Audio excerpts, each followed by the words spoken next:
Hi, my name is Caressa with the Modern Languages and Literatures Department. Today we're interviewing a special guest. Hi, my name is Bilal Pazir. I am a public health major. I'm from San Antonio, Texas, and I am a finalist for the JLive competition. Could you really quick just kind of explain what the JLive competition is?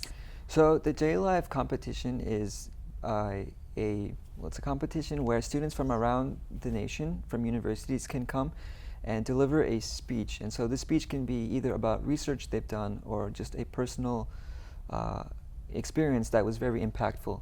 But the main goal of it is to kind of be able to interact with the audience and kind of deliver a speech or research that kind of motivates or inspires them.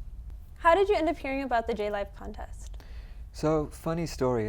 It had actually been a year since I had been at UTSA because I had been in Massachusetts. So when I came back, I thought I would go ahead and visit Professor Fukuda.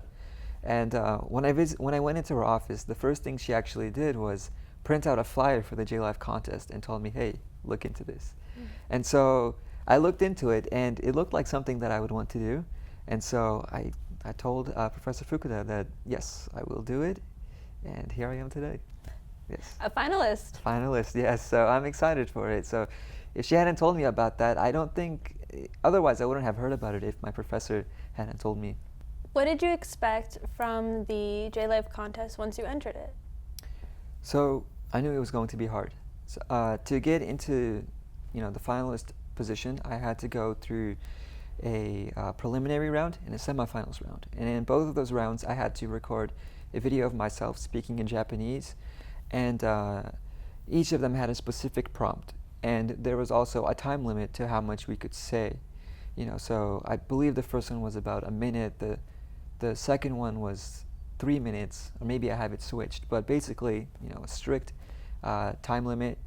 And you weren't able to use a script, so you had to use the Japanese that you knew beforehand. So it was a bit nerve-wracking since I don't use Japanese speaking often in my daily life. Right. And I'm just curious, when you did these videos, was it through a live feed or was it a recorded? So yeah, it wasn't live feed. If it was live feed, it would have been nerve-wracking. But I recorded it and I submitted it that way. What do you like most about the Japanese language or the Japanese culture? What stands out to you? The thing that stands out the most to me about just the Japanese language in general is how there's always something new to learn. And because the Japanese language has 3 alphabets, that's hiragana, katakana, and kanji. Kanji is the most difficult.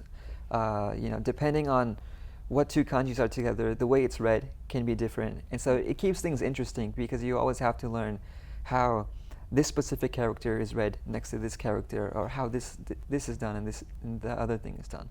But the other thing that I like a lot is that Japanese has like different levels of speech. For example, there's just a casual speech that you would use with your friends, and there's also a polite level of speech, and then above that there's like business level or very formal level. So the cool thing about it is that you're always constantly learning. I would say I don't know if I'll ever achieve full fluency just because there's always so much more to learn in Japanese. What keeps you motivated in learning Japanese or continuing to practice the language? I would say the number one motivation for me to continue learning Japanese is that I would actually like to go back to the town of Minami Sanriku one day and just be able to talk to the locals naturally and kind of tell them about how impactful the experience of being in their town was for me, and how far it's gotten me with my Japanese learning studies. And so I think that's the number one factor that's kind of pushing me, because I'd like to go back there and kind of talk to the people. Because when I was there at first, I had just taken a year of Japanese in high school. And so, to be honest, I wasn't really able to convey my thoughts or feelings or anything like that. So with how much I've studied now, I'd like to go back and kind of use what I've learned. What is some advice that you would give to students that are either trying to learn Japanese or any new language in general? So what I would say is that for any language, the amount of effort you put into it is how much you'll get back. And so Japanese in particular is really intimidating. But that doesn't mean that it's impossible to learn. Yes, it'll be difficult, but if you put in time to it, you'll start to see, you know, like the rewards of that time you put into it. So there's a lot of time that you have to dedicate to Japanese. There's 3 different alphabets: hiragana, katakana, and kanji. Different, you know, styles of speech that you have to do, but it's not impossible. Of course, you'll make mistakes, but don't be afraid to make mistakes. Go ahead and make those mistakes, because from those mistakes is how you'll learn. And I know I've made a lot of mistakes speaking to, you know, just my teacher or my professor or just Japanese friends that I've made. But you know, everyone's nice. They'll correct you, and you'll keep that correction in mind. And the next time you'll remember it, you remember the right way to say it, and so you'll keep on learning and you'll keep on building. What would you do if you won the JLive contest?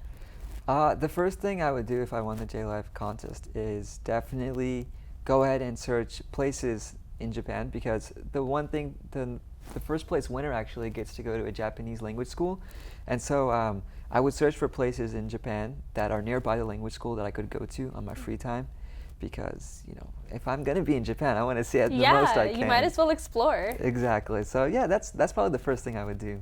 Do you by chance know where the language school is going to be? Is there a specific one that they're sending you to, or? Yeah, so the Category 2 contestants, whoever wins first place, I believe they will be going to a school in Tokyo by the name of Naganuma. It's called Naganuma. Yeah. So you would get to explore everything there, all the temples, everything that they have. Everything in Tokyo, by Tokyo, I would have a chance to go to. And they have a really good transportation system too, so I could probably visit another city if I had the time. Yeah. Since you're here, could you by chance teach us a little bit of something in Japanese, like a phrase, a sentence, something that maybe I could use if I ever went to Japan by chance? All right, yeah. Well, I think one of my favorite words in Japanese is that it's actually just one word, and it's ganbare. Ganbare. So try saying that. Ganbare? Ganbare. Like the spirit of ganbare? Or ganbari? Or is it different? I'm pretty sure there's something called like that. But ganbare is just, it means just, you know, do your best, give it your best. So if your friend is feeling down, or even if you're feeling down yourself, you can just say ganbare to them or yourself. And it's used to motivate someone. Okay. So it's a really useful word, and if you go to Japan, I'm sure you'll find an opportunity to use it.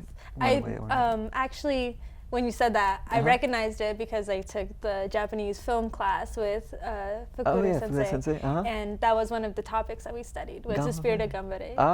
Okay. Something I actually knew. That's actually pretty cool. It's relevant, yeah. Yeah. Thank you so much for sitting down and doing this interview with us and teaching us a little bit.